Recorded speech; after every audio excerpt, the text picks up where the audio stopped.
Steven, do you think the fix was in for the NBA lottery last night? Yeah. Yep. 100%? 1,000%. No doubt in my mind. It's shady. It definitely is. I'm not a big conspiracy theory guy, but it's hard to not think something's fishy when the Dallas Mavericks trade away one of their best players inexplicably out of nowhere and give him to the Lakers. And then the Mavericks are rewarded with the first overall pick in the NBA draft to get Cooper Flagg, and they had a 2% chance to get him. Now, I know there's a lot of NBA reporters out there today. Like, we had Howard Beck on today. He basically chewed my head off for even suggesting that it was a fix. I understand people are trying to uphold the league and say, like, oh, the Patrick Ewing stuff in the past was bullshit. The David Stern stuff with New Orleans getting the first overall pick, that's all bullshit. This is legitimate. I get all the reasoning for that. And when I say it out loud, it does sound ridiculous to fix something like this. At the same time, it is weird. It's fishy. It's definitely fishy. It's more than fishy because it's the percentage. Now, granted, this could be just a coincidence, and really, Nico Harrison just got totally, I don't know, for lack of a better term, just saved from that stupid trade in getting Cooper Flagg, because you pair up Cooper Flagg with eventually Kyrie Irving and a guy like Klay Thompson and a lot of those other players on the Mavs, like, they got a fairly competitive team. And we got to remember that it wasn't just Kyrie and, the Luka trade. A lot of those guys were hurt. So they got a pretty decent team if you add a number 1 overall pick and one of the highest touted prospects that we've seen, really, I don't know, I guess since Wembanyama, since 2 years ago. But even then, it feels like Cooper Flagg is more of like a sure thing. Everyone's like, who's this Victor Wembanyama guy? We've never seen him play. Well, we've actually seen Cooper Flagg play, and he looks ready for the league. So this seems fishy at best. I'm trying to look up the odds. Like, the 2008 NBA draft lottery, it's the same thing with Derrick Rose. Like, they had a 1.8% chance of landing the number 1 overall pick that year, and they did. Even LeBron alluding to it during the Pat McAfee show, like, sorry to Howard Beck if he chewed you out, but how about you go tell that to LeBron instead of some radio host in San Francisco? He just thought it was ridiculous because, he's been covering the league for a long time, and he just thought the whole notion was foolish. But it's just a little weird. But Derek, also, the thing is, like you said, I'm not a big fan of conspiracy theories. I like conspiracy theories in sports. I like ones that make sense. I don't like conspiracy theories in real life. I don't like when that comes into play. Government conspiracies, stuff where our world leaders are conspiring against the just regular run-of-the-mill people. I don't like those conspiracy theories at all. Sports conspiracy theories, I'm all in, because who cares? At the end of the day, it's not serious. It's sports. It's professional sport. Who really cares at the end of the day? Yeah, but you want things to be legitimate. If things are fixed, I don't ever believe that the refs are out to benefit the Kansas City Chiefs or, gambling shit like that. I don't believe in that stuff. But last night was, it was weird. And like Utah has been taken for so long now, and they get the 5th overall pick. And we know if Cooper Flagg goes to Utah, he won't be watched. So, the whole thing is definitely weird. Mm-hmm. God, do you remember when Jim Rome asked David Stern if the fix was in for the New Orleans Pelicans in 2011? Yeah. I was telling somebody at work about that today. I'm surprised a commissioner in sports got away with this. I don't know if people in the chat remember this. Jim Rome could be blunt, but he asked the late David Stern, so people think the fix was in. Was the fix in? And then David Stern goes, do you still beat your wife, Jim Rome? And Jim Rome was like, I don't think that's fair. I don't think that's fair to make a false accusation about me. And he goes, you were making one about me? And it was, believe me, it was riveting, but also like extremely immature for a commissioner of a sports league to respond with that. And today, like, if Adam Silver did that or Roger Goodell, God, they'd be crucified for Yeah, suggesting someone beat their wife. That I cannot believe that actually happened. Thinking about it right now. yeah, yeah. But you know what though? Like at the end of the day, um, who the only argument I'd have is okay, there are these conspiracies, but how many of them have truly resulted in championships? Like if we're talking about the Patrick Ewing one, obviously that went how it went. They haven't won one since 73. The Derrick Rose Chicago Bulls thing, we know how that went, even though he had one of the greatest seasons that we've ever seen in his, what is fourth year in the league, I think Yeah. 2011 was. Mm-hmm. Um, Obviously, injuries cut that short. I think this is the one that could maybe make a difference. But if the idea of this draft lottery is to bring other teams back to relevancy, or you're using it as a way to make other teams more popular, a la the Mavericks with the Lakers, well, that didn't work either because the Lakers obviously lost to the Timberwolves in 5 games. So, like, whatever they're conspiring to do, it's not working. It's not. No. Yeah, but like crazy things happen where also let's not forget that the Pelicans got the first overall pick right after they traded Anthony Davis to the Lakers and then they drafted Zion. So, yeah, most of the time it doesn't pan out, but that's just the way sports go sometimes. There's only a few people that are truly great that elevate a team to a championship when you're drafted first overall. And LeBron James panned out. It took him coming back from Miami to, take the Cavs to the championship. And still, that one's a little weird to me with Draymond being suspended, but regardless, yeah, definitely weird. And I know people are having their, conspiracy theory hats on today and talking about it on, all the talk shows today. Yeah. But I think it's a legitimate argument, even though, I don't want to go too into it and be like, oh, everything's fixed. But yeah, that's definitely a weird thing last night. Just your opinion, man. Stephen Langford, Derek Papa. We are coming to you on a Tuesday night after the Warriors lost to the Timberwolves 117-110. And now they are facing elimination tomorrow as they are down 3-1. And Steph Curry is not going to play tomorrow for a game 5. I know that Draymond Green and Steve Kerr asked about it last night, and Draymond's like, we're not going to Superman this thing. If he comes back, great. If not, then we need to power forward without him. And I never thought it was really going to be an option. And I really didn't want the situation in the first place, down 3-1. And you need your superstar to rush back to save the day, especially with an injury like a hamstring. You don't want to deal with that. And the worst case scenario is he comes back and he makes it worse. And he's not 100% for next season. He would have to miss time. We don't need that right now in the short amount of time we have left in Steph Curry's career. So, if you're looking for Steph to save the day, I don't think it's happening this series at all. I think if they even get it to a game 6, I don't think he's going to rush to come back. So it is what it is at this moment. I think I wasn't confident in last night's game, especially after they let one slip away in game 3. And I'm really not confident in tomorrow's game. But, Steven, you were at the game last night, as was I. What'd you think of what transpired with the Warriors now being down 3-1? What else? I mean, what else can I say? It was a terrible game. Yeah. The Timberwolves just have their superstar and the Warriors don't. I don't really know if there's much to dissect from it.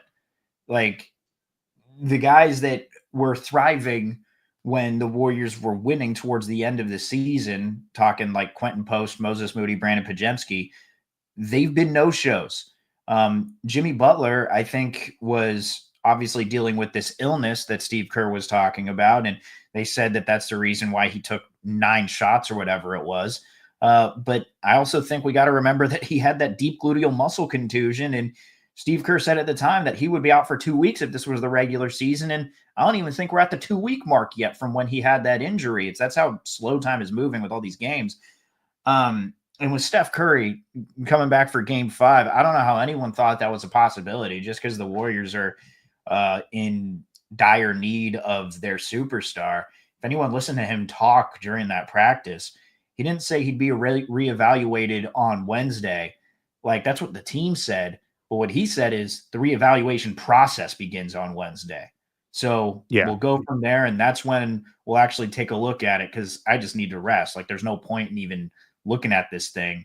So we're going to take it day by day, and maybe he could have come back for game 6. So I don't know why this whole Steph Curry will be ready to game 5 conversation came about anyway. I guess it's just because they're in desperation mode.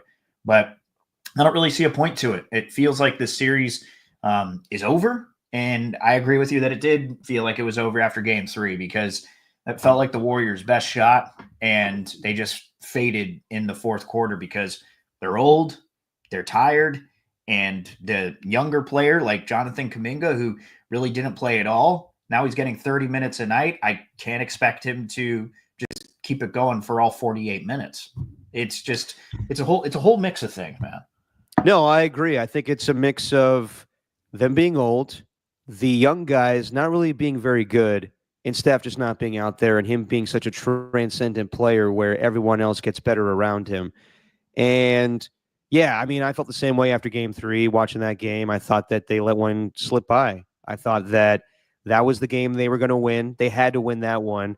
And then you feel so deflated after that victory. I mean, the way that Steve sounded on Saturday night, uh, he knew that that was their opportunity. And it was clear that they probably would have won that game had Steph played. I mean, all you needed was 3 points fourth quarter. I thought that, and let me know if I'm breaking up here. I think things are going a little slow for me on my internet right now. But yeah, last night's game, I mean, they hung in there for the first half, and it was kind of the same formula as it was before, except for Jimmy not being as aggressive as he was in game 3. I understand that, he's dealing with an injury and he's hurt, or yeah, he's dealing with an injury and he's sick. But you need more than 9 shots, and you need to be a little bit more aggressive. And I know in the post game he's talking about how he wants to set things up for everybody else, but it's not that time. He, as I said in the last podcast, the way that he was for Steph when he got introduced as a Warrior, where he said the offenses give it to Steph and get the fuck out of the way, he needed to be the same way, where it's all right, Brandon Pajemski, Moses Moody, I don't trust you guys right now. Get the fuck out of the way. I'm scoring right now. I'm playoff Jimmy. But I don't really know, as you put it on Sunday, Stephen. I don't know if Jimmy can do that anymore. I don't know if that's sustainable. He could do it for short, spurts, and he could do it when Steph's off the floor. But to be that guy, I think he is more Robin than Batman at this point. So as far as last night, I mean, they hung tough in the first half, and Jonathan Kuminga was having a good performance. But then it just went to shit in the third quarter, being outscored 39-17. And Draymond was more aggressive offensively, but I've been shocked with how just ineffective he is guarding Julius Randle. So yeah, the age is catching up with them, and their lack of offense is catching up with them. In the past, when they didn't have Steph in the playoffs, they were able to overcome it with great three-point shooting from Klay Thompson and Kevin Durant, having the ability to go ISO or be a three-point shooter. And they just don't have that right now. They lack the shooting, and they have the defense. They have a bunch of role guys that I don't know if they're playoff players. I think they're good regular season guys like Quentin Post and Trace Jackson Davis. We love Kevon Looney for how much he's done for us in the last 10 years. But I don't really know if these guys are championship players. So, yeah, I'm not surprised with what happened last night, and I don't think it's fair to expect Steph Curry to come and save the day because that would be risky. It's not worth it right now at this point. So, I mean, yeah, I do think that most likely, I mean, who knows? Like sometimes we expect nothing from the Warriors, and then they somehow pull a win out of their ass, and maybe that happens tomorrow. But to expect them to win 3 straight and have somebody score some points for them, I don't see it happening. No, and you'd really just have to rely on the Timberwolves shooting themselves in the foot and getting complacent, relaxing, and having that classic trap game where they feel like they're automatically going to get a win in Minnesota and the Warriors surprise them. Like, you're going to need that type of, game 7 against the Rockets in Houston type of performance where I think the Rockets were caught off guard by the Warriors. But I'm very confused, though. I don't know anymore how to approach the Jonathan Kuminga topic. I think that's what has me kind of flabbergasted. Like, I think it's pretty simple what went on these past 2 games. or excuse me, these past 3 games. They didn't have Steph. Like, and you're saying these players aren't championship players. I think they can be, but without Steph, like anyone who's played sports at any level will know, like if you're missing your star player, something's different. You feel it. You feel it when you're, I don't know, in the dugout or on the bench. What you feel their absence, and I think the Warriors were certainly feeling it when Anthony Edwards is there hitting step back 3-pointers going into halftime. I think it's pretty simple, and that's why you're not seeing performances like you have from Podziemski and Moody. But Jonathan Kuminga seems to be the only one thriving, and that's where I'm like confused by the whole Jonathan Kuminga thing.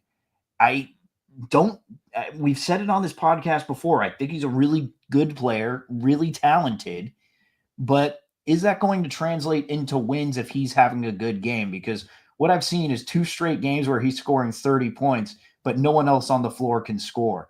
So it's not like he's opening things up for everyone else. It's the same with Jimmy Butler, too. Jimmy Butler didn't draw that much attention last night. And I'm not trying to blame the loss on Kuminga, but that's where I really struggle with it. And I don't really know how to go about it. Like Zach Lowe today was super adamant that Kuminga, his confidence was ruined. And Steve Kerr blew his opportunity to develop him. And he is still screaming that from the rooftops. And you see him performing against the Rockets. You're like, I don't think that's true. Look at it. He doesn't look like he knows what he's doing out there. But then when you take Steph Curry off the court, it's like Kuminga starts just jumping out of the arena and dunking on everybody and playing smart. It's just so bizarre, man. I really don't even know how to evaluate it.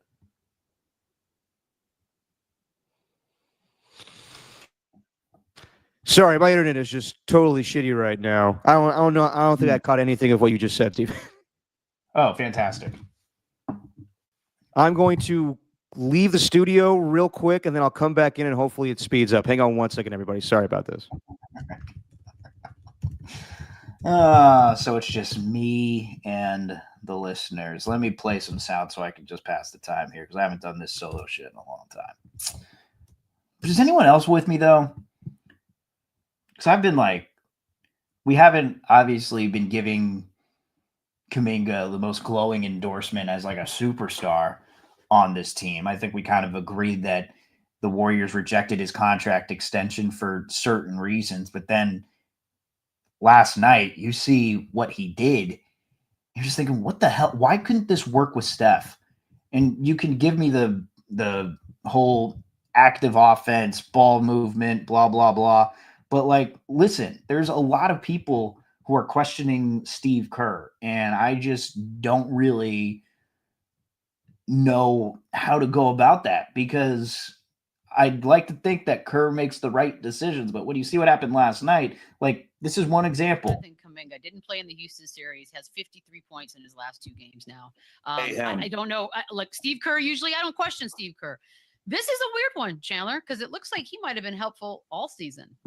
Listen, I'm no dummy. I know that he doesn't play, well with certain players. I know he might not remember plays. I know he might not have the best feel for the game.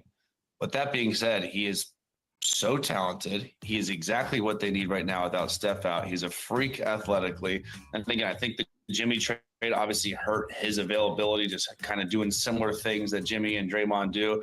But this kid's a stud. And listen, I don't know if he's a number 1 option yet, number 2 option on a championship team, but he deserves to get paid. And I do think a team's going to go out there and force, Golden State's hand to not match this summer when he goes and gets 20, 25 a year. And I think he deserves that.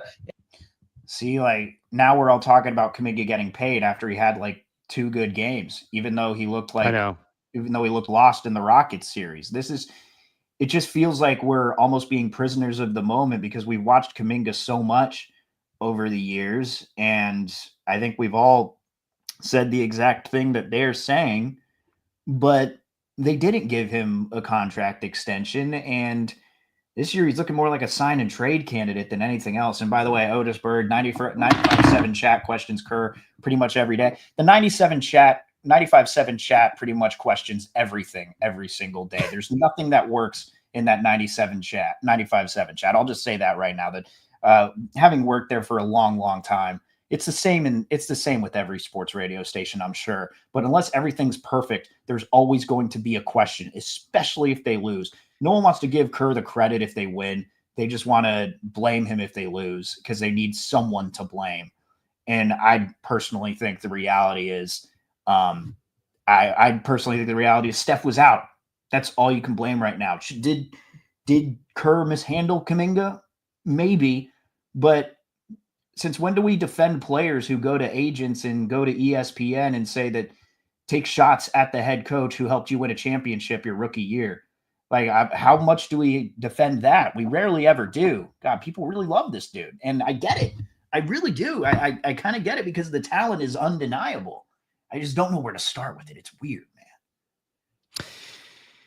man. Yeah, this is going to be a conversation we have in the offseason when we talk about what Jonathan Kuminga's future is.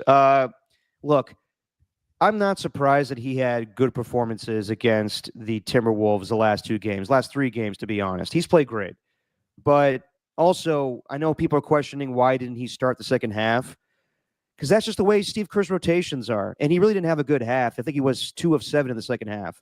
So, but as far as like him performing well against the Timberwolves, they changed the offense up to benefit Jonathan Kuminga. It was more isocentric. That's what Jonathan Kuminga thrives in, is to take the ball up the court, not to pass the ball to anybody, and just go one-on-one and try to score.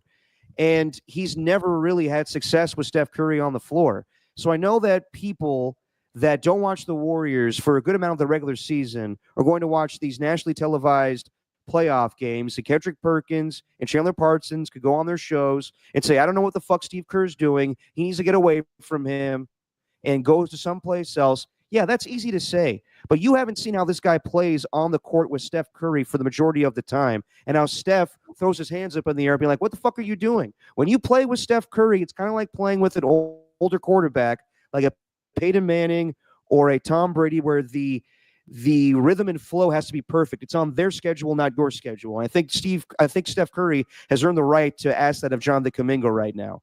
So I understand people are frustrated, and yes, he is extremely talented, and he's young. He's also very raw, and he hasn't really developed in the 4 or 5 years he's been with the Warriors. Is that on Steve Kerr? Yes and no. I think really it's not. I mean, when Steve Kerr has the team that he has that has championship aspirations, it's hard to develop players sometimes. You have to do it on the fly. It's not like Steve Kerr hasn't developed guys in the past, but when you are the Golden State Warriors and you have Steph Curry with an expiring clock on his contract or expiring clock on his career, you want to maximize that as much as possible. So if Jonathan Kuminga is getting in the way of that, then I'm sorry. Then Jonathan Kuminga is going to sit on the bench. And I'm surprised that fans favor him over what Steph Curry and Steve Kerr have accomplished. So I'm not taking anything away from Jonathan Kuminga, the player. I think that he has a lot to learn and has a lot to develop. And I don't know. I'm baffled by how fans and media members act like this guy has been given a bad hand. And I don't see it that way. I think that he's expecting everyone to develop around him. I think that he thinks it's kind of like Patrick McCaw syndrome a little bit, where Jonathan Kuminga is much more talented than Patrick McCaw, but like it's still the mentality of I'm the star. I didn't like what he did with Shams at the beginning of the year. I mean, even game 3 when he came back, or I don't even know what game it was, where he came to the podium and said to all the reporters, "You guys miss me, huh?" It's like he still has this like semi-arrogance about him, and he's young, he'll learn, but I'm just baffled by the fact that people think that he's due something. And I honestly think Jonathan Kuminga is a box score player. I think that he has really good stats, but he doesn't make anybody really good around him. And a couple times last night, he threw the ball to GP2 wide open for a 3. And that's nice, but he doesn't do it enough. That's the offense of the Warriors, is to move the ball around. And he doesn't want to do that. It kind of reminds me a little bit of Steve Kerr having to tell Kevin Durant, you're having a great game right now, but we're not winning because you're not moving the ball around. And Kevin Durant didn't like that. And, I think he probably regrets all of that in hindsight. But yeah, I think Jonathan Kuminga is kind of the same way, where he's a young, arrogant kid, and eventually he'll get out of that and he'll probably go to a different team.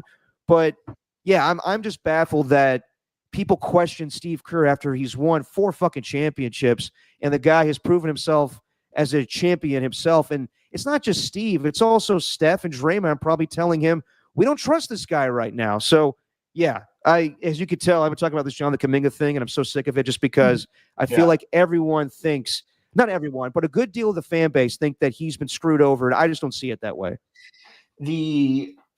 I try not to let the conversation around the team be like the main driving topic, right? Like just what people are talking about and letting that kind of drive our conversation. I like to create our own conversation, Derek. Like that's what we try to do on this podcast.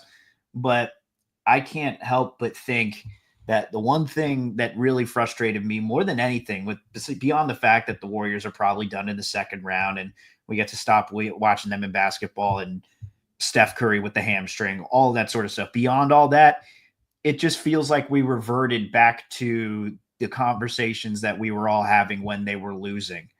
The same thing where it's anyone who believed in Brandon Podziemski is just getting crapped on because he's been playing terribly. And I agree that it was a little weird. Actually, it was very weird that Brandon Podziemski was like untouchable.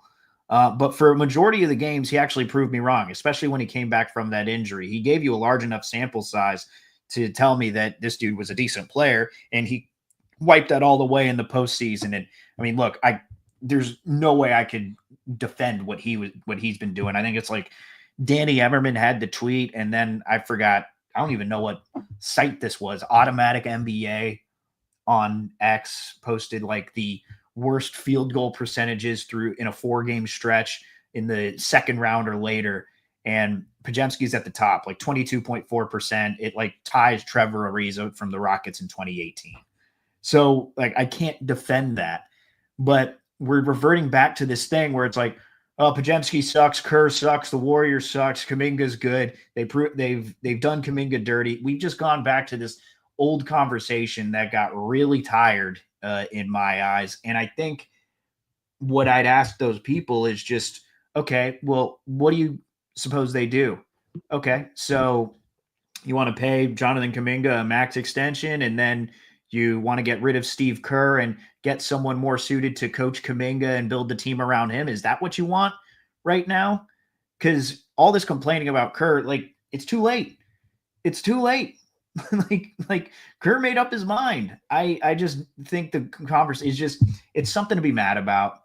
And look, again, the talent's undeniable, but it's just we've reverted back to that old conversation. And now Warriors Twitter is back to being, well, for lack of a better term, annoying. It's very annoying seeing everything that's just transpiring in there. So that's what's almost frustrating me more than anything. And I shouldn't be frustrated by the conversation around the team more than actually what's happening on the court, but I can't help it, Derek. No, I mean, I can't help it either because it's just ridiculous. I think that where we were 10 years ago as a fan base was like, oh my God, the Warriors have won their first championship. I mean, we never saw, the highlight of all of our lives was We Believe or the Run TMC days. And then they won the championship. And 10 years later, after they have success, people become spoiled. And like, oh, you can't win every year. What the hell is up with Steve Kerr? His rotations suck. He doesn't develop, Jonathan Kuminga. He doesn't develop James Wiseman. With success comes expectations, and that owner is very demanding. So they want to win a championship every year, and you can't win a championship and also develop players at the same time. It's tough. I think like if James Wiseman and Jonathan Kuminga were drafted by different teams, like shittier teams like the Charlotte Hornets or the Brooklyn Nets, they would have time to develop. But the Warriors are a different breed. I don't know, man. Like I'm I'm a Reddit guy, Derek. I'm a Reddit guy. Okay. And right. Normally it's the team's Reddit pages with their the posts that pop up on my front page. And the first thing I see from the Warriors Twitter or the Warriors Reddit rather is a picture of Jordan Poole holding a championship trophy, saying they really did this guy wrong and the way they did this was dirty and he should still be on the team right now. And I'm like, did you not pay attention to anything that happened with Poole? And have you paid attention to anything since Poole has left? He has not made the Wizards a better team. He doesn't listen in the huddle. He is a terrible team player. Though he's kind of quirky and he's fun. Like, has anyone watched anything with Jordan Poole? Sure, he's got skills. Yeah. But is he that great? Like, Derek, it's interesting. I'm gonna drop it. I'm gonna drop this little little thing here. But I'm reading a book, and I think I told you about it. But the Breaks to the Game. It's a book written in the 80s. It's about the late 70s Trailblazers, and beyond just the team, it's about like the dynamics of keeping a contender alive and how this was the first real young team that looked like another dynasty, but it kind of fell apart. You already saw some with the Celtics, eventually saw some with the Lakers, but the Blazers were kind of an anomaly. And so they dive into that. But one thing I didn't even know, and one thing I learned through this book, is you would think that hearing about Pete Maravich, Pistol Pete Maravich, one of the greatest players of all time, right? That's how we know him. But in the book, and this is written in the 80s, it details how he was known around the league as a selfish player. And he wasn't necessarily a team guy. Even though he was ultra talented, he was going to be the guy keeping the ball. And his teams, I don't think, ever won a championship. I'm pretty sure Pistol Pete never won a championship. Like, that's the type of stuff, man, that we're talking about here, where we fall in love with these talented one-on-one players who give us flashes of brilliance, but don't really look at the bigger picture. And I think that's kind of what's happening here. And I think with Steph, you get both. You get a guy who is ultra talented, especially one-on-one, gives you those flashes of brilliance, but makes everyone around him better. And it's really, really hard to be that player. So I think we're just giving too much love to some of these other guys, man. It's bizarre. We are. And also, Brandon Pajemski is not immune to criticism as well. As much as I am willing to move off of Jonathan Kuminga this offseason, I think the same could be said for Brandon Pajemski or Moses Moody. I don't know if these guys are championship players. I don't. And Brandon Pajemski has not played well for the majority of the postseason. And I wondered how this moment would hit him. I wonder, like, there's a lot of young guys on this team. Initially, it felt like when the season started, there was so much depth. Now it feels like a lot of these guys, I really don't know if they are postseason players. So it felt like it was Steph Curry and a bunch of guys and Draymond. Now they got Jimmy Butler and, Draymond went on TV and said we're winning the championship. And, with the West being a little weak this season, OKC had a dominant year, but, they're a young, inexperienced team. Maybe you could take them. The Denver Nuggets fired their coach. The Lakers don't have a starting center. Maybe he was there for the taking.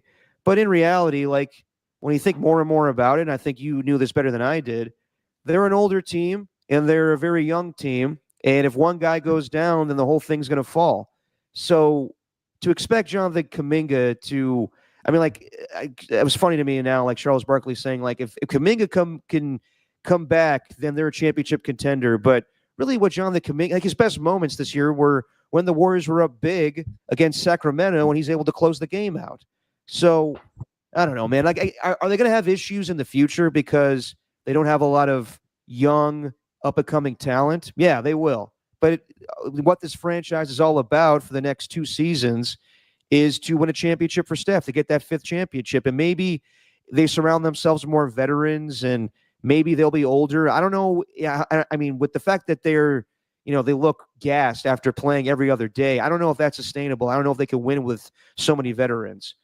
But yeah, I don't know. I'm kind of just sick of this whole Kuminga talk because it just divides the fan base. It gets ugly. Like, we don't need to pick sides here. At the end of the day, we're all Warriors fans. We're all pissed that they're down 3-1 and injuries suck. Let's just be real here. They're losing because Steph Curry is injured. Like, we can Jimmy Butler's not aggressive enough and Draymond needs to be better on defense. The bottom line is they have no fucking chance if Steph Curry's not healthy. And that's just the bottom line to me.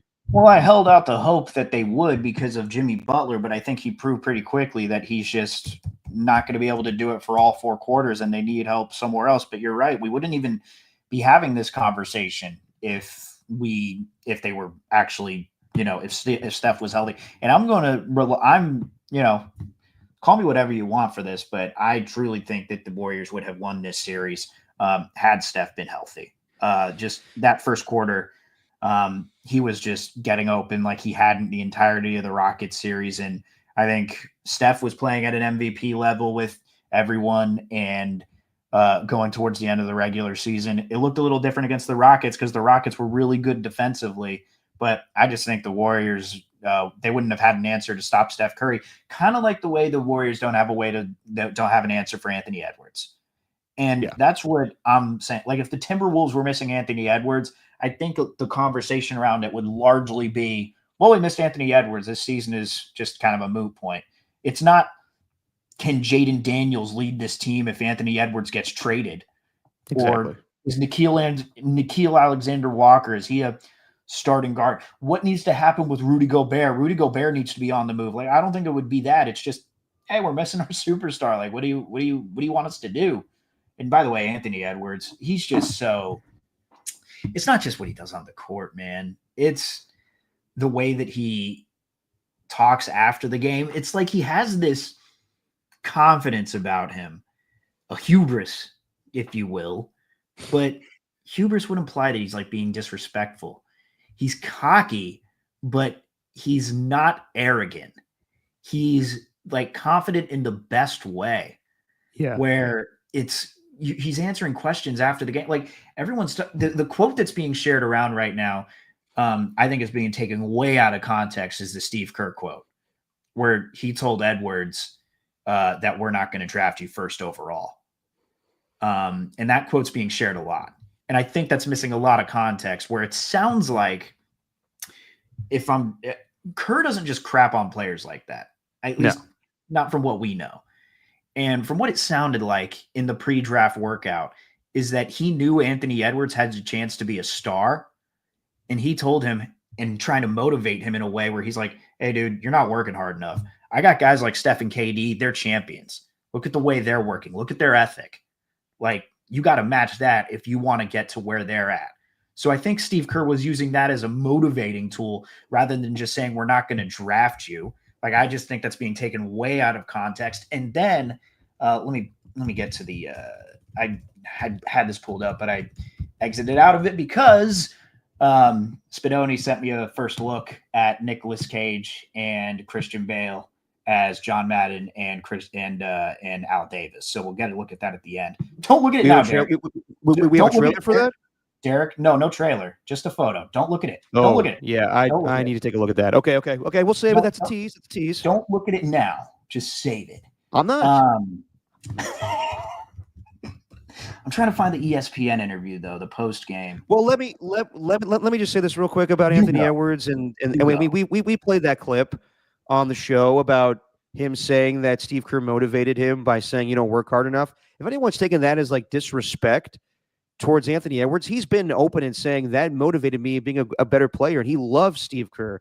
If you watch the Olympic documentary, he values what Steve Kerr has taught him, along with Steph Curry, making him a better three-point shooter. So if anybody thinks that's like Steve somehow disrespecting Anthony Edwards, I think you're solely mistaken. I think that it was, I mean, regardless, I think we all knew they were going to take James Wiseman. It's a misstep, but yeah, I think that's ridiculous to think that Steve Kerr somehow disrespected Anthony Edwards to the point now where he's like wanting payback. He just wants to get payback on everybody. He wants to beat LeBron James. He wants to beat Kevin Durant, and now he wants to beat Steph Curry. So yeah, I'm not looking into that too much as far as like Steve Kerr disrespecting Anthony Edwards. I think that's ridiculous.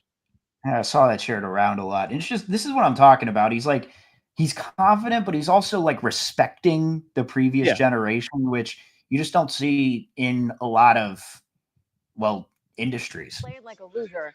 What does that do to your competitive spirit? It lifted it. He told me I wasn't defending at a high level.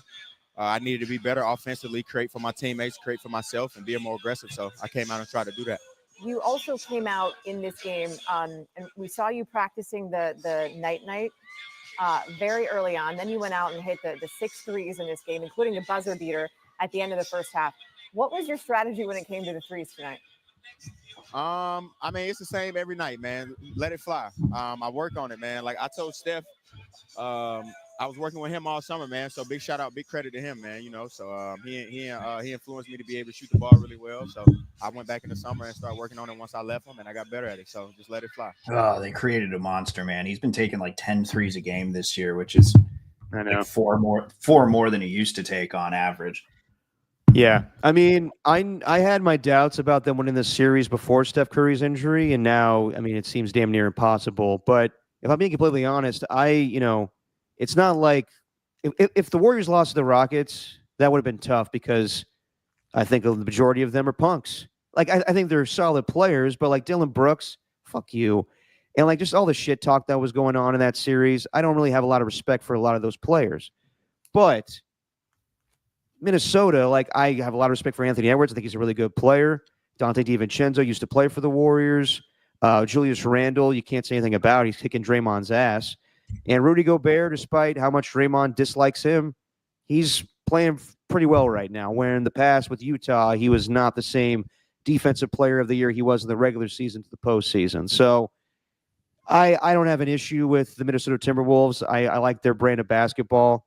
But also, had Steph Curry been healthy, I'm seeing it now. I thought that if this series went 7 and playing every other day and the lack of rest, how old the Warriors are, I think it was going to be an uphill battle. But if Steph had been healthy, I think right now at least they're tied 2-2. And yeah, there's moments in the series where I really don't know if the Minnesota Timberwolves are playing really that well. They shoot really well. Like game 3, I thought they kind of dicked around for the majority of the game. And then they were like, all right, we just need to make shots in the fourth quarter because they can't shoot threes. And they did. I thought the same happened last night where, Chris Finch called his team out at halftime saying you're a bunch of losers. And then they turned it on. And they made threes, and they knew the Warriors couldn't do that. So, yes, Steph Curry makes that much of a difference. I think that, I think that the series is different right now, and they probably have a better chance of winning the series. I mean, obviously, they have a better chance of winning the series. Most likely, they probably would have won this series had Steph Curry been healthy, and that's what sucks about injuries. So, and the little amount of time we have left with Steph being, playing in the league before he hits 40. So, yeah, that part of it sucks. I don't know. I really have that much more to say because it's just the reality is Steph Curry is hurt, and it's really thrown a wrench in this series. And Anthony Edwards even last night said, "I wish Steph was out here. It doesn't feel the same without him." But that's just sports. I'm not gonna say like this series.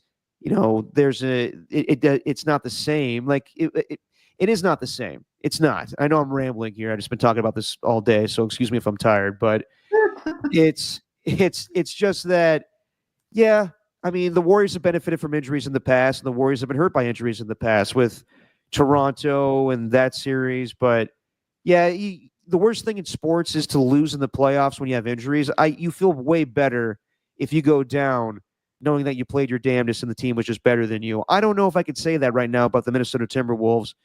But what I do know is that Steph Curry is that great of a player, and not him. With him not being out there, it's just that big of a factor. So I will be very surprised if they find some way to win tomorrow. Yeah.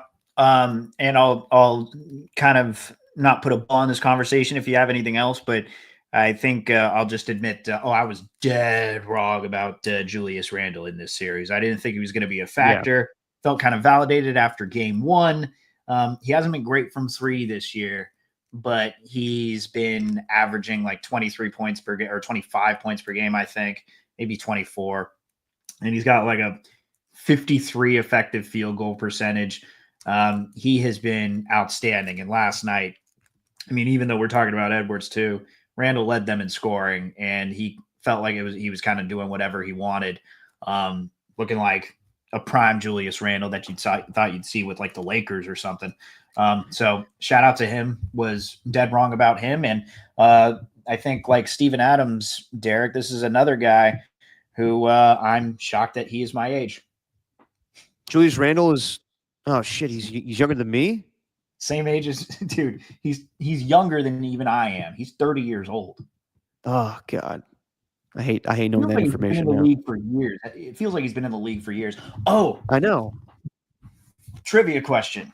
I had this with my buddy yesterday when Mike Conley was on the floor.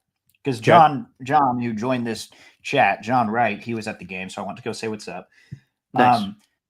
We were talking about how crazy it is that Mike Conley's still playing.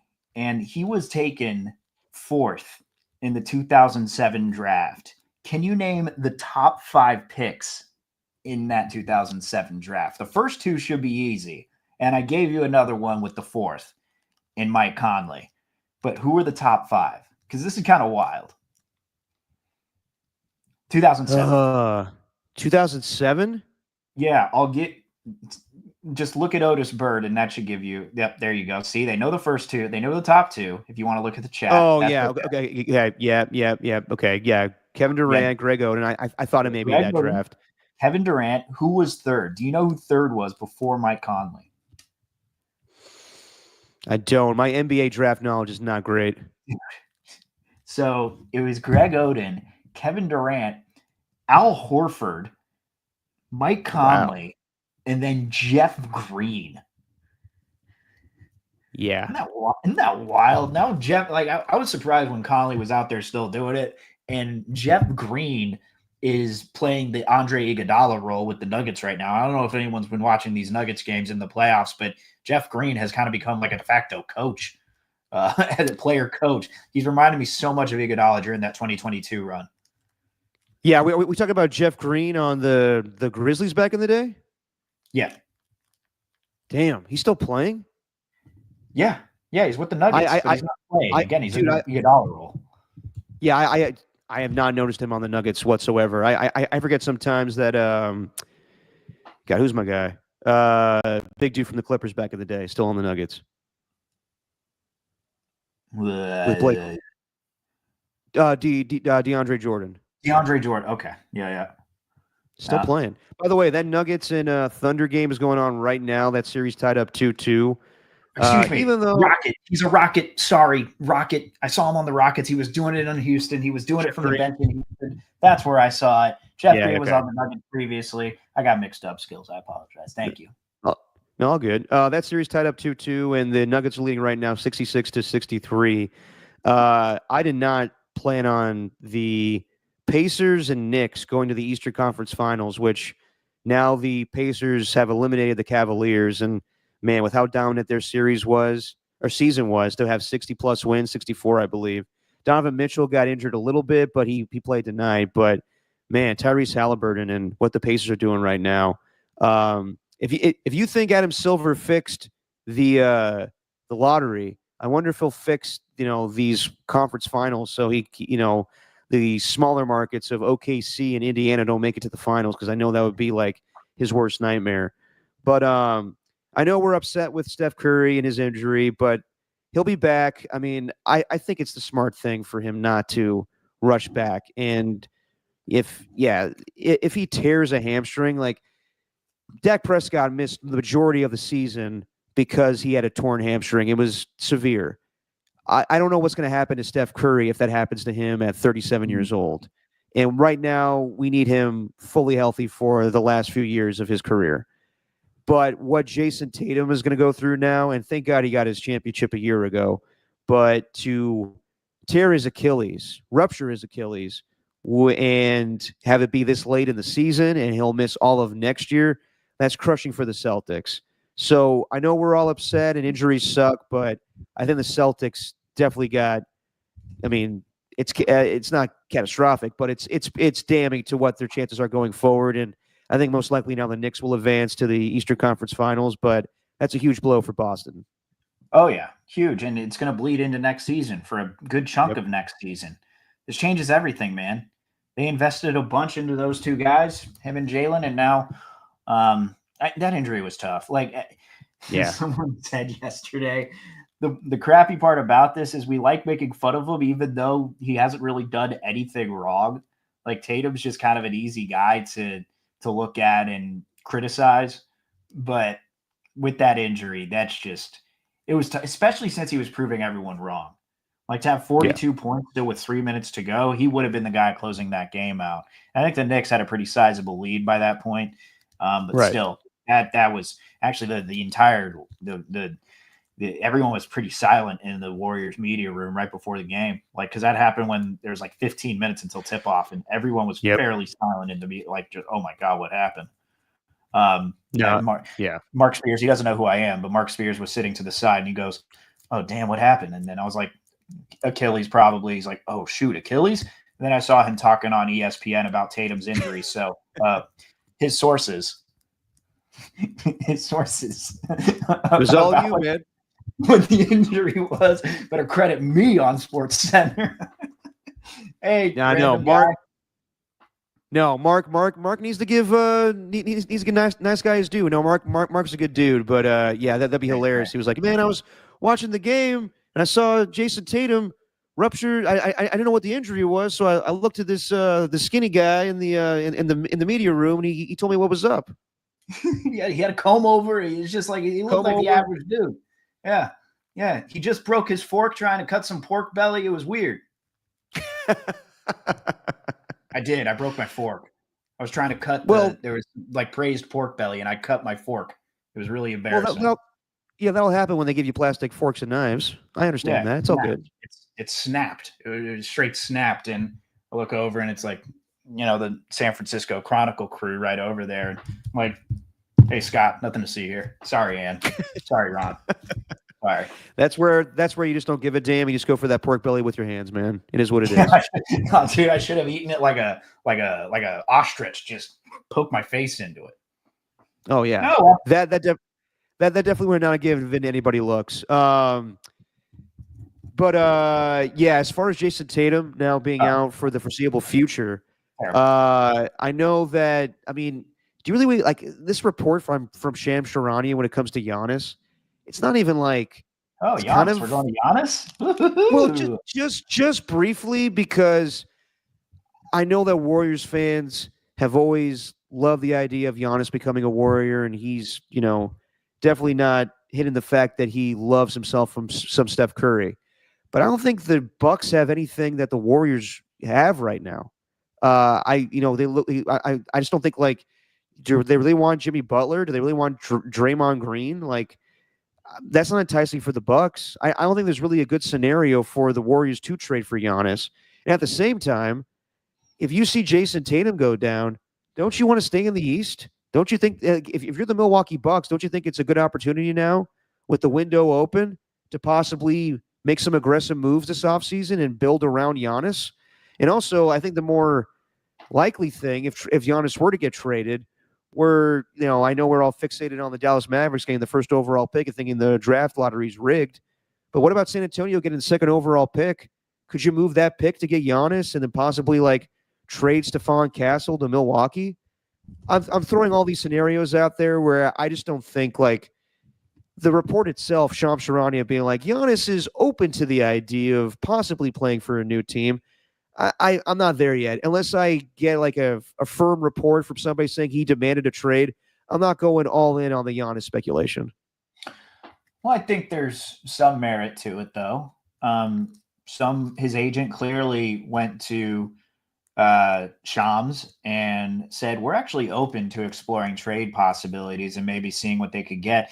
I know you're saying that he should stick around with the Bucks, but what evidence do they have of being able to build around him? They don't have any of their picks left. They're all protected or unprotected going into these next few years. A bunch of their pick swaps are. They traded a bunch of players to acquire Drew Holiday. Then they traded Drew Holiday to get Damian Lillard, and none of that really worked. Like, at least the Drew Holiday trade did. Obviously, they won the championship, but the past 3 years, they've just been gone from the first round. So I don't know what would give him any, like, besides just the East being a terrible conference, and maybe they could get a jump on the Celtics. Like, what would give him any confidence in doing that? I'd think that if you're Giannis and, I don't know, see a team like Houston or San Antonio, like, what if Giannis is paired up with a Wembanyama? Or what if he is paired up with a Şengün and an Amen Thompson, though you'd have to think like maybe one of those guys would have to be involved in the trade, because what was apparent from the speculation is that they don't have any of those picks to trade. So it's like, what are they going to use? You need quality players, and that's what the Bucks are going to want. So, if the Warriors were going to be doing a deal, like, you literally have to give up everybody, and you'd be stuck. Like, you'd have to give up everyone, and I don't think the Warriors are going to do that. So whatever all-star party that they went to during the break, Giannis being the only non-Warrior member invited, how about we just look at it like this? Giannis is a very lovable guy, and he just said, you know what? I'm going to hang around with these hometown dudes, and I'm going to let them show me around. Does it always have to be, oh, man, they were hanging out, this means a trade's inevitable? Giannis is a very likable dude. Is it not just, hey, maybe he was invited and, or asked like, hey, what do you guys got going on? I'd love to come. Like, you know what I mean? Like, that all-star party thing, that's the reason why there's all this growing interest and how the Warriors were always a preferred destination for him. And then, obviously, the no state income tax thing kind of put a wrench into that, didn't it? For Giannis? Yeah, there's the report out there that he doesn't want to go anywhere where there's an income tax. I don't know. Like, I think it's just not feasible for the Warriors to trade for Giannis at this point. Like, yeah, you have to give up everybody. It'd just be Steph and Giannis, just two men against, two guys on the floor against a 5-man team. I don't think that's happening, and I'll believe it when I see it, when the Bucks are willing to move off of him. I think that people just jump to conclusions sometimes when someone is open to the idea of being traded or demands a trade. Like, we saw Myles Garrett demand a trade, and he went right back to the Browns when they gave him a contract extension. So just because you demand a trade doesn't mean shit. And I know the Bucks don't have a lot of assets to trade. This is the NBA. This is not the NFL. This is the NBA. Like, I know. The NBA guys move around all the time. Like, the NFL, it barely happens, especially with guys like that. Like, Myles Garrett tried to make it. What? I'm sorry. I know we have like a massive delay tonight, but I just think, why would the Bucks do that? Giannis is, like, next to Kareem, their biggest player of all time. I don't think they're just going to willingly trade him. Like, it's different with Kevin Durant, where it's pretty much been said by the Phoenix Suns that it's in the best interest of them to move off of Kevin Durant because he is an aging player and he wants to get out of there. They're not in any, they're not going to win anytime soon. And he's got 1 year left on his contract, so it's easy to trade him. For Giannis, why the hell would you do that? Well, because you could get some quality players in return for him. You wouldn't be set to take on his contract anymore, and you could kind of rebuild. Like, that's what the benefit is. I think they run the risk of just being first-round exits for however long if Giannis is still in Milwaukee. I think that's the benefit for them. Just like any team that wants to trade their superstar.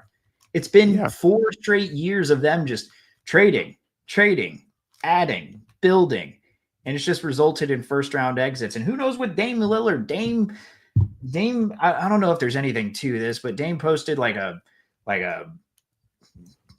promotion for some basketball camp or something. And I don't know if this is due to the actual camp, but he scrapped all Milwaukee Bucks stuff off of his jersey. I don't know. Maybe that's just me being fooled by the internet, but there's no guarantee that he even comes back next year, Dame Lillard. So, like, I see there's a kind of a mutual benefit here on both sides. I think the Bucks and Giannis has kind of run its course. Well, didn't Dame sustain a terrible injury, right? He tore it was Achilles, or what injury did he have? I don't know exactly what it was, but it wasn't good. No, I can't believe I forget about that already. I don't think he's probably going to play the majority of next season to begin with. Yep.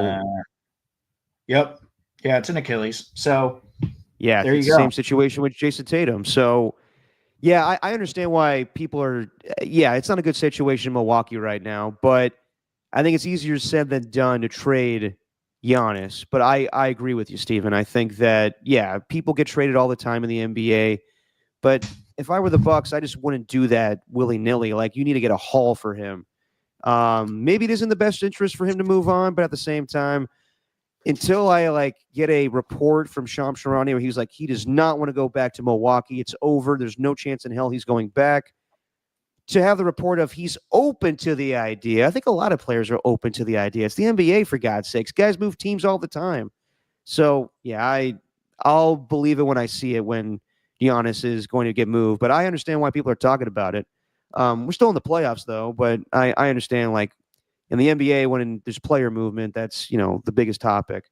Come on, dude. What would the playoffs be without a superstar wanting to leave after an early exit? Yeah, I know. It usually happens. I mean, I think it's more likely. I think it's going to happen. Kevin Durant will get traded this offseason. And I know that, some people say, like, the Rockets are a great spot. I don't think so. I think he wants to go to a place with a lot of offense. I think the team that the Warriors are playing right now is the perfect spot in Minnesota. And, you can pick and choose who you want to trade in that deal. But, yeah, Anthony Edwards and Kevin Durant teaming up together, that would be very interesting. And we'll see what the Warriors do this offseason. And we'll get in that conversation maybe by next podcast on Thursday, because I don't know how much longer this series is going to be. But let's switch over to some football. And Steven, I'll let you. Whoa, Derek, did you not hear the number one piece of basketball news? Paul George is getting back in a podcast. Paul George getting back in a podcast. I heard about that. Okay, Playoff P. Yeah, Playoff P couldn't stand away for too long. He's got to get back into podcasting. In an announcement with Ryan Clark. Yeah. Well, also, staying on basketball real quick, did you see the news of Michael Jordan being a contributor to the NBA on NBC? Yeah. Okay. It says contributor, special contributor. And my first thought is like, well, it'd be amazing if Michael Jordan was the gambling expert on that panel, but I doubt that's going to happen. When they say special contributor, like, I doubt he's going to be in studio all the time. I think he'll be on a Zoom and he'll do like a segment every now and then.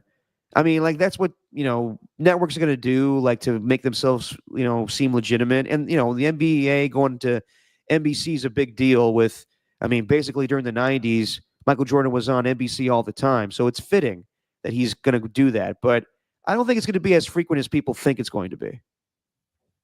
Maybe not. It's still fun.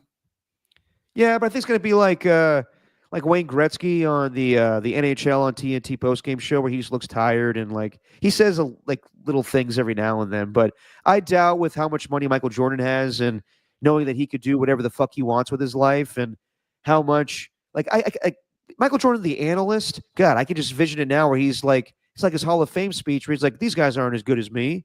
Like, I don't know how this is going to go, but Michael Jordan on TV will be interesting. I just don't know how frequently he's going to appear, and it's making him seem like he's going to be on every pre and post game show. I highly doubt that.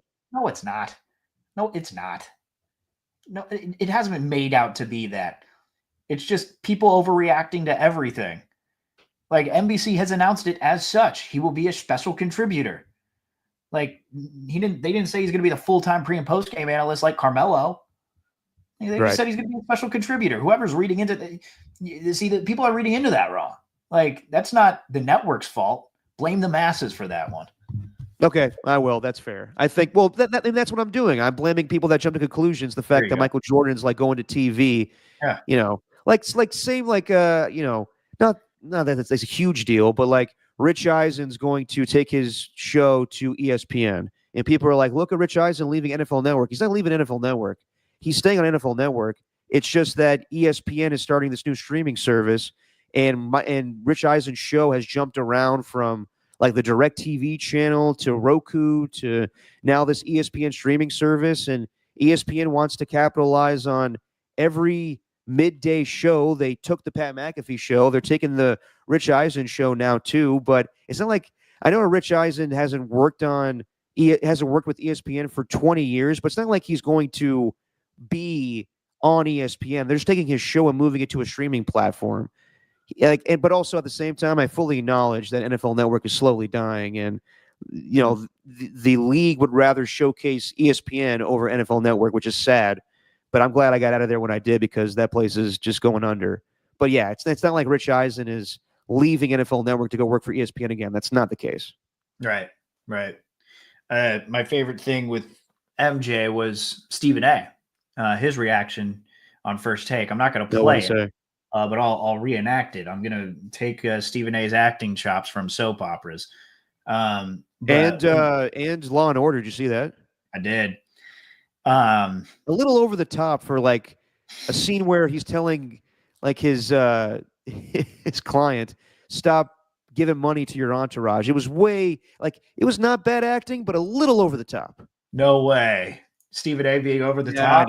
I know. But like when Molly like first posed the question, what's that going to look like with him on NBC? Well, if Michael Jordan is the guy that we see made for TV and talking to the kids, then it'll be cool. Be all right. But if this is the Michael Jordan we know, the one who talked to us behind the scenes, it's going to be epic. Going to be epic. The cigar in hand. Jay, you know what I'm talking about. Anyway, that's all. I think your Stephen A. impression has somehow morphed into Kevin Hart. Damn, really? Or Bryan Cranston doing Kevin Hart. You ever seen him do that? I have, yeah. That's just. I haven't worked on her. Yeah. Here we go. Yeah, it's really good. But anyway, that's what he sounded like. He was just like, the Michael Jordan. I mean, she's a porn star. All right, moving over to football real quick. Steven, I'll let you take this topic because I haven't read this article or I haven't looked into these quotes that much. But Kyle Shanahan went to the Warrior game the other night and gave a riveting video about how we all need to be hyped for the Warrior game and stuff.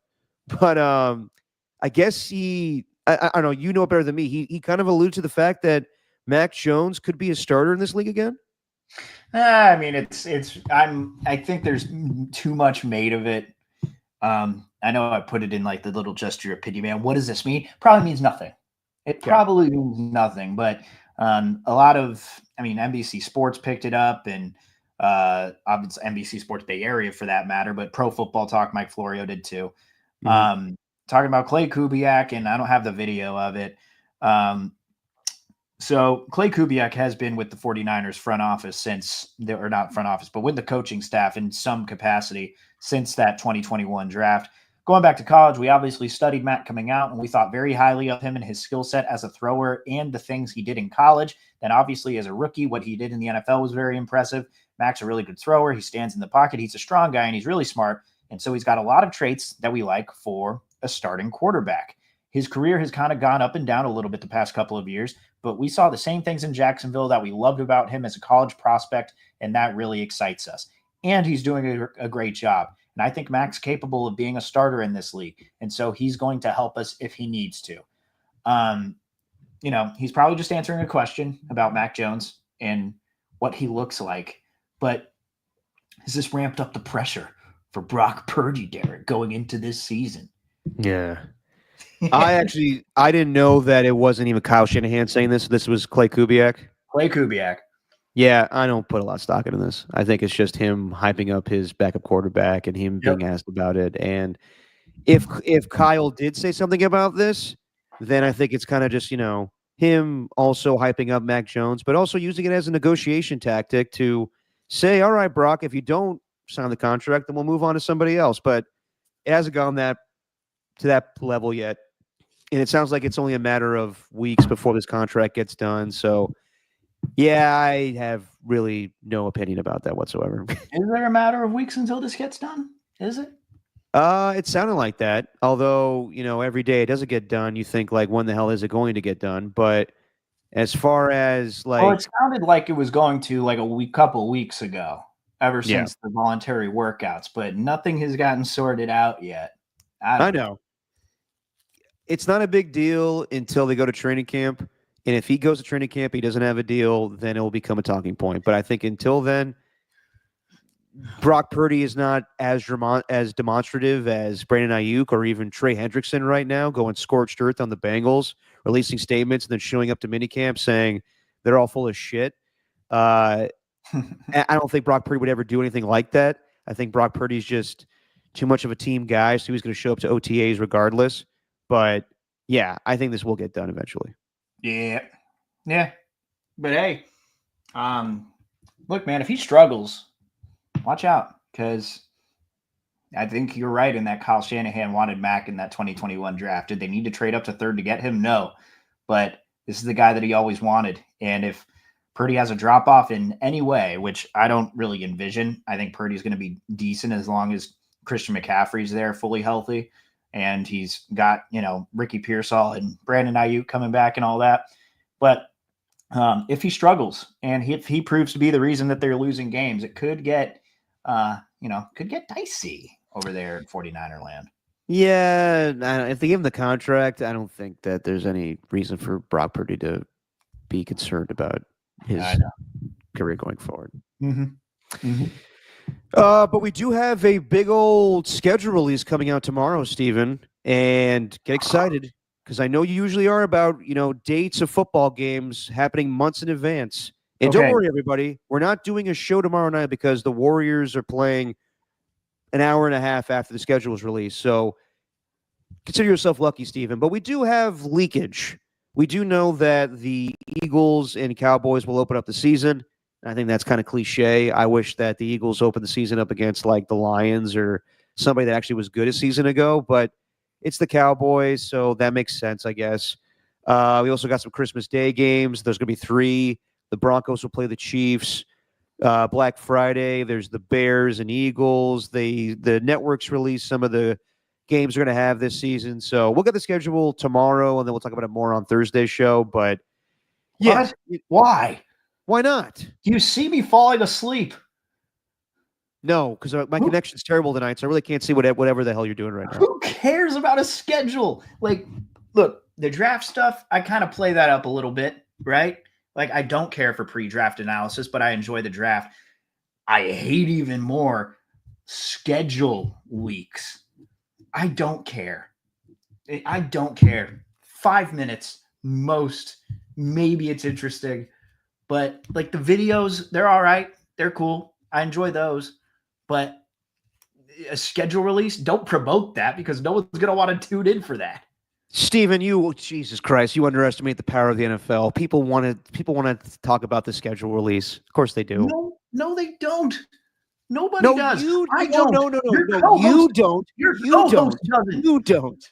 Your co-host doesn't. I'm the most important person on this podcast other than you. You are the co-host too. I care about you, but I would not bore you with that. I could bore you with other stuff, but schedule release talk, I'm here for none of it. I tried that on sports radio, didn't work. Bored. I got bored listening to myself. And trust me, no one likes the schedule release talk. It's background noise. Stop it. Stop it right now. You're being ridiculous. We always talk about the schedule. We're not going to play the win-loss game. I think that's just lazy radio. I'm not going to do that. But we'll just look at the Niners schedule. We'll look at the Raiders schedule. We'll look at the schedule in general. But calm your tits, Steven. You're acting like I'm making you like do terrible things and talk about like the most boring shit ever. It's a fucking NFL schedule, for God's sakes. You can get through it. Oh, God. All right. You just like playing this role of the guy that hates anything NFL offseason related. No, I'm playing the role of, hey, let's get you back into reality and make you realize that the stuff that the NFL does is stupid to make it last year round. They make the schedule release a big deal when it's not. It's not. You know why? Because you forget about it. You forget about it until NFL actually matters. And it doesn't. What voice are you doing right now? I don't know. But it doesn't matter until July and we get into training camp. And then, when we start talking about the travel and all that, sure. But like the initial schedule release talk. Well, my thing is I like to see who teams are playing week 1. I like the Thanksgiving stuff and all that. But like holidays, like I God forbid we have football games on Christmas, Stephen, but you bet your ass we're going to have 3 this year. But like the betting lines already for Eagles Cowboys, I think that's ridiculous. We have no idea what, like, someone could tear their ACL before the game. So I think that's stupid.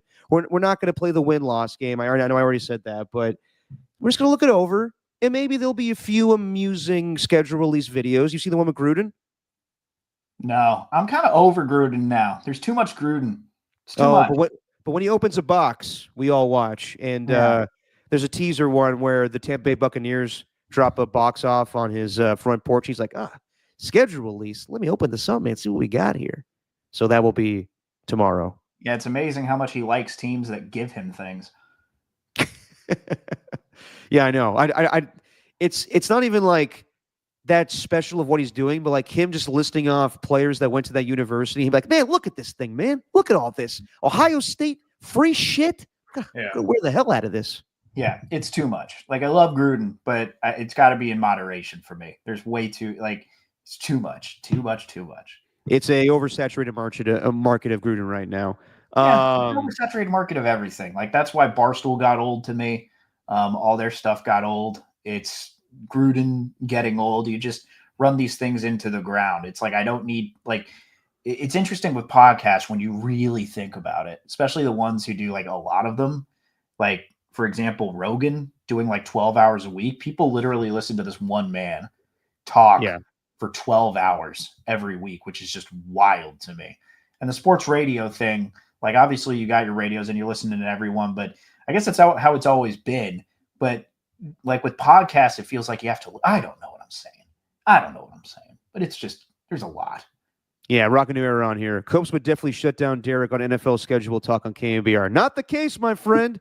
I'm the producer of the show. I decide what we talk about it tomorrow at 5 o'clock. Yeah, we're talking about the Niners schedule, and then we'll have Matt Mayoko on 5:30 to react to it. So Copes can complain all he wants, but you bet your ass we're talking about the schedule at 5 o'clock tomorrow. So take that, Rock a New Era. Boy, I'll be tuning in quick. Get me to a radio. No, on Thursday's show, we'll see what happens with the Warriors game. And, you know, I'm not very confident. And we may be talking about what their offseason is looking like. But we'll talk a little schedule. We're not going to go crazy, but just a little schedule, Steven. Just a little. Mm-hmm. All right. Do you have this photo of Christian Bale and Nicolas Cage in the John Madden movie yet? I do. All it is, it's just a photo. This was from Deadline. Wow. Okay. Man, I don't know. Christian Bale, I get. Well, yeah, Christian Bale could pull it off because he's a chameleon when it comes to acting. But all I see right now is a fat Nicolas Cage. Yeah, that doesn't look anything like John Madden. It looks nothing like Madden. And also, like, Madden's going to be, this is like a full-on biopic where it's, so I don't know if it's going to be more focused on him when he was coaching, but I think it's more centered on him being the man behind the video game. So he won't look like that the majority of the movie. I don't know. I got to hear the voice. If it's just Nicolas Cage, like, saying, like, boom, and doing, like, you know, John Madden phrases in his voice, it's going to be terrible. But I have a lot of faith in Christian Bale as Al Davis. I'm worried about this movie, man. I'm very worried. Is it David O. Russell that's directing it? I want to say it's him. Yes.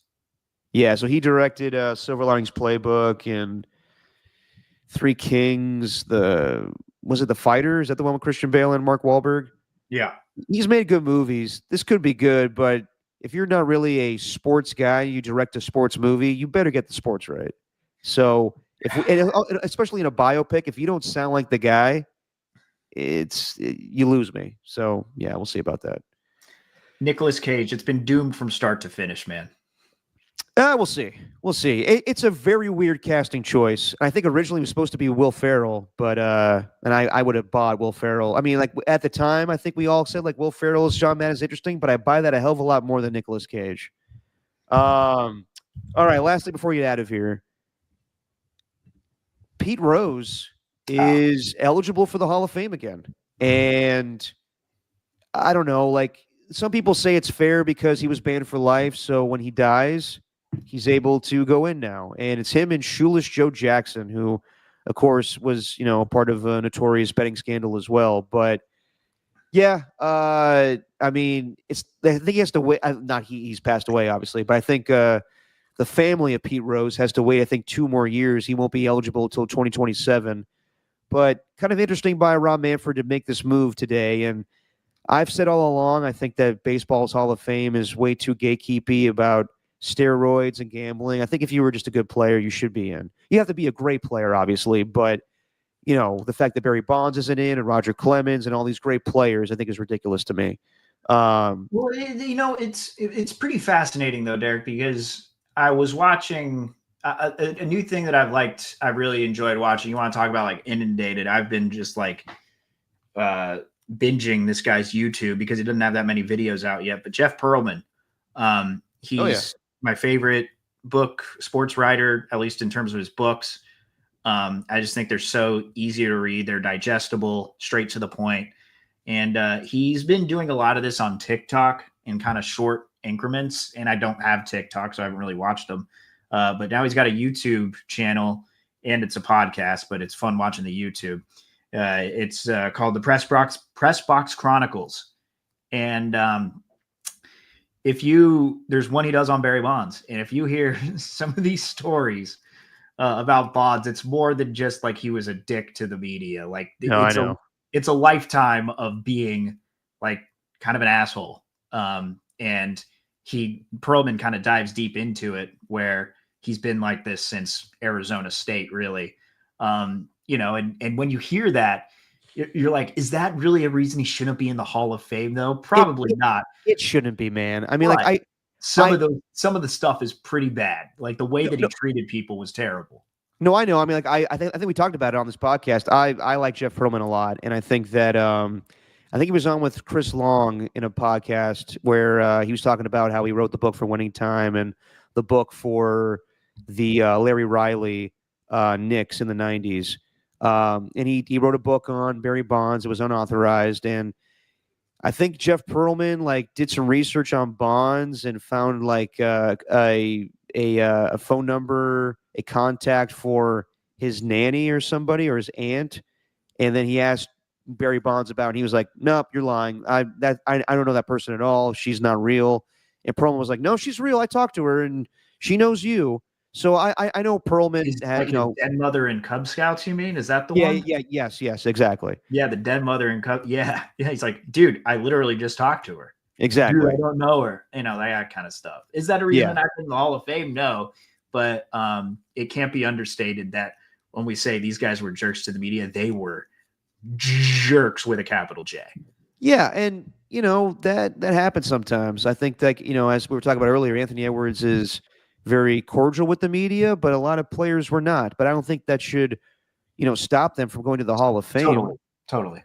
So I know Pete Rose, watching that documentary that came out a year ago, it's hard. Like some of the shit he's done and like the fact that he just totally, before his death, I mean, he owned it, but never really apologized. There's other shit of, allegations of molestation and the way he treated some women, women journalists. But having, I understand all that. The man is the all-time hit king. I think he should have been in Hall of Fame. Yes, he gambled on baseball, but yeah, it's just kind of weird to me now. Like he died, so now he gets to go in. Like I hate when that happens. It's going to be a sad day for me when the NFL finally puts Jim Plunkett in, and I hope it's before he passes away, but it's probably going in that direction. But yeah, I think it's just kind of lame that they waited till the man died and now he's eligible for the Hall of Fame. Yeah. Well, it's but it all really started ever since Trump said that he would pardon Rose from some random prison sentence in 1990 where he served like 5 months for tax evasion or something. But really that's where the wheels started turning, and his family wants it. If his family wants it, that's fine. I don't think this is a guarantee he's getting into the Hall. I think as you mentioned how gatekeepy it is. Yeah, I don't know if that's going to happen. I don't know. That could be the case. Yeah. Trump. Speaking of Derek, I kind of wanted to just like, this is more. Do you want to play this clip? Because this one made me laugh today. Yeah, this is it's just an ode to, look, I mean, you're not like a big Letterman guy. I've told you how much I am. And this is kind of an ode to what he used to do. Instead of like, these late night talk show hosts who, use their entire monologue to share their political opinion and kind of push whatever, not really an agenda, but who kind of use their platform just to crap on them for 15 minutes straight. Sometimes all you need to do is let them do the talking. And this is kind of an ode to David Letterman's great moments in presidential speeches where, he'd play like the John F. Kennedy quote where he's like, ask not what your country can do for you, but what you can do for your country. And then, like, great moments in presidential history. And then he'd play something from George W. Bush. Kind of want to do the same thing with Trump. Anytime something like this pops up, it's just gold. This is just like, by the way, I was actually watching this live. This was at like 45 minutes into this little speech that he was doing. This guy can talk. All right. He's just rambling on. And then, this happened.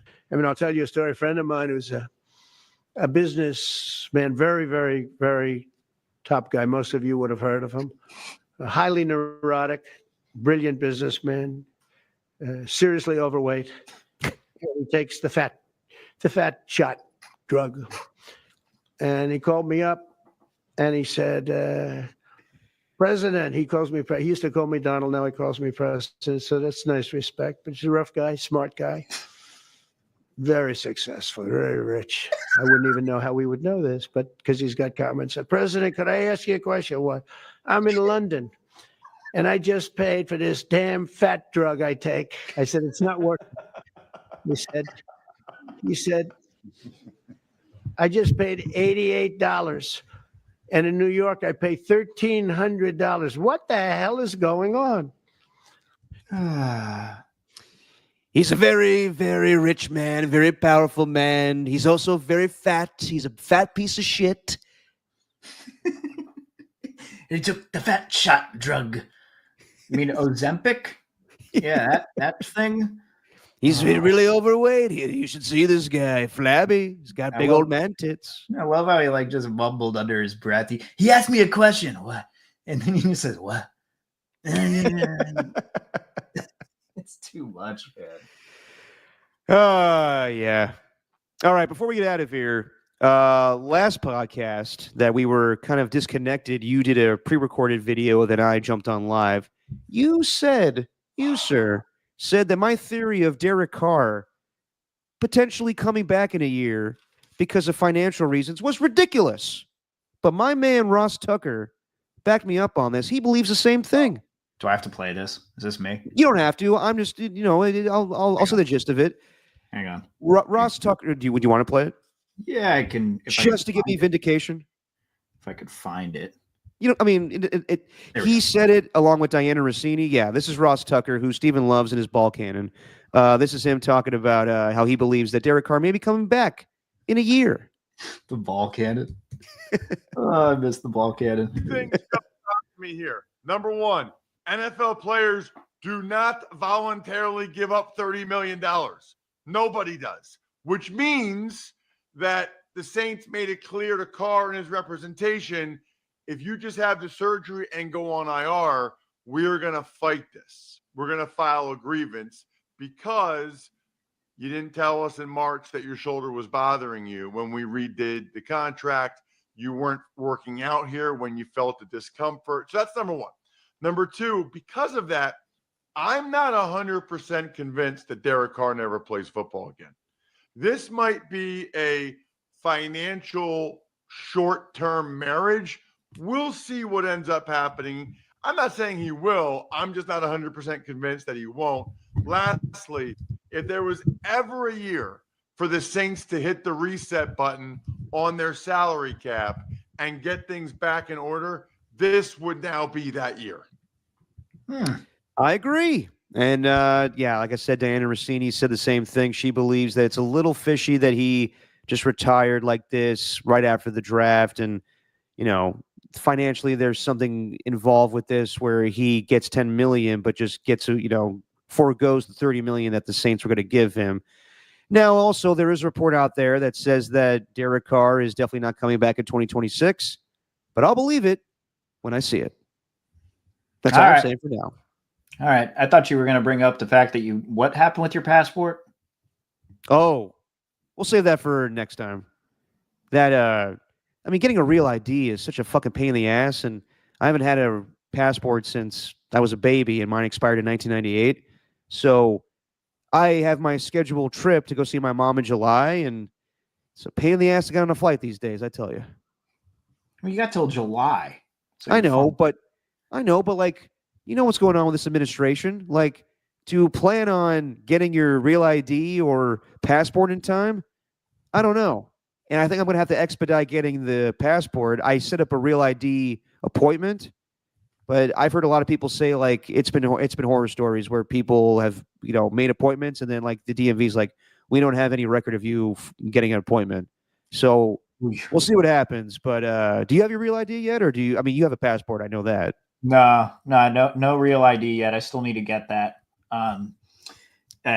But passport, yeah, I've definitely had a new one since 1998. Although I do have an embarrassing story with that. All right, that's a tease for next time, ladies and gentlemen. We'll remember that passport story. All right, everybody, we'll be back on Thursday. We'll see if the Warriors season is over by then. I'm assuming it might be, but you never know. And yes, everybody in the chat now, like, oh, I don't want to talk football, blah. You shut up. All right? You're going to have a little schedule talk and you'll like it. Derek, I think you're coming to the realization that not everyone loves football. That's insane. It's the most popular sport in America. Am I alone here? What the hell's going on here? Yes, on this podcast you are. Everyone's against me now. What happened? All right. On that note, we'll see everybody on Thursday. To AJ Cruz. AJ Cruz like, no, I won't. Like, yes, you will. Ernie 1, to Rocca Nuero, to Otis Bird, who's always nice. Tacky for a little bit of time. There was a new guy in here that just wanted to call everybody lame. Did you see that dude? Just like his name was like lame McGee or something. His name was Lame Spencer S. Yeah, Lame Spencer S. Random weirdo. All right, that's it. That's it for tonight, everybody. We'll see you on Thursday. I'm tired. Steven, say what you always say. It is just our opinion. Get the fat shot.